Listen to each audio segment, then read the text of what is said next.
ప్రతి ఒక్కరూ వారి వారి మాట చెబుతున్నారు. కాని నిజమేమిటి? ఖురాన్ ఏమి చెబుతుంది?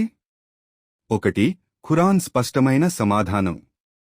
సూరా తాహా 20వ అధ్యాయం 5వ వాక్యంలో అల్లాహ్ చెప్తాడు, అర్-రహ్మాన్ అర్ష్పై ఆసీనుడయ్యాడు.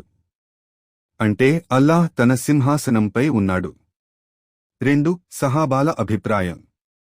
ఇబ్ను అబ్బాస్, కాతాదా, ముజాహిద్ సహా అందరూ స్పష్టంగా చెప్పారు, అల్లాహ్ అర్ష్పై ఉన్నాడు. 3. హదీస్లో ప్రత్యక్ష సమాధానం.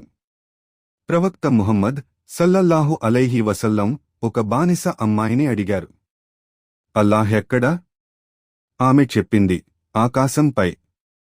ప్రవక్త అన్నారు, ఈమె విశ్వాసి. 4. తుది విషయం.